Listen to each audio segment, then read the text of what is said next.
आपण आपल्या ह्या चॅनलवर बऱ्याचशा संतांचे, देवांचे, देवींचे चरित्र सांगण्याचा प्रयत्न केलेला आहे। त्यातील एक चरित्र म्हणजे सीता मातेच्या जन्माची कथा। पौराणिक कथानुसार सीतेच्या जन्माची एक कथा अशी आहे की वेदवती नावाची एक भगवान विष्णूची परमभक्त होती।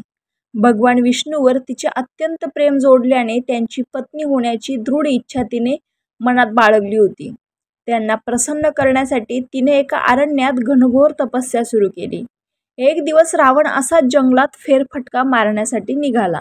त्याचे लक्ष तपस्या करीत असलेल्या सुंदर आणि लावण्यवती वेदवतीकडे केंद्रित झाले। तिचे सौंदर्य पाहून रावण तिच्यावर मोहित झाला। त्याने तिला तू माझी पत्नी होशील का असे विचारले। वेदवतीने भगवान विष्णूला मनाने केव्हाच पती म्हणून स्वीकारले होते, त्यामुळे तिने रावणाला स्पष्ट नकार दिला। वेदवतीने नकार दिल्यास रावणाला तो भयंकर अपमान वाटला। त्याच्या पराक्रमाचा अहंकार आणि लंकापती असून नकार दिल्याने त्याचा तिळपापड झाला।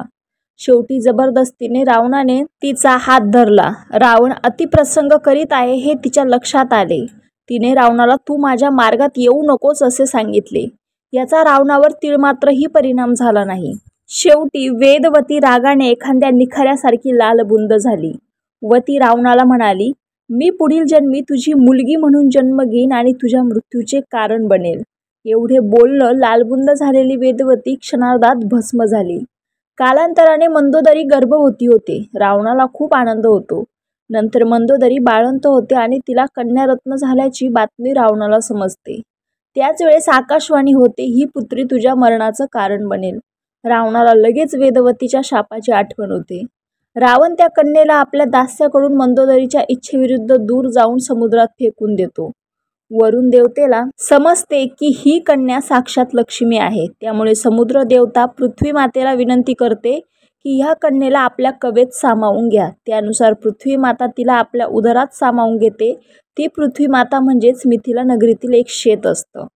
कालांतराने राजा शिरध्वज जनक एकदा दुष्काळ पडल्याने शेतकऱ्यांच्या समृद्धीसाठी पर्जन्य यज्ञ करतो।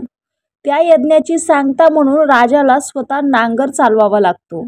एक आश्चर्यकारक घटना घडते आणि राजाला शेत नांगरताना एक पेटी सापडते। त्या पेटीत एक कन्या असते। शिरध्वज जनक याने तिला दत्तक कन्या म्हणून वाढवले। ती शेतात सापडल्याने तिचे नाव सीता असे ठेवले।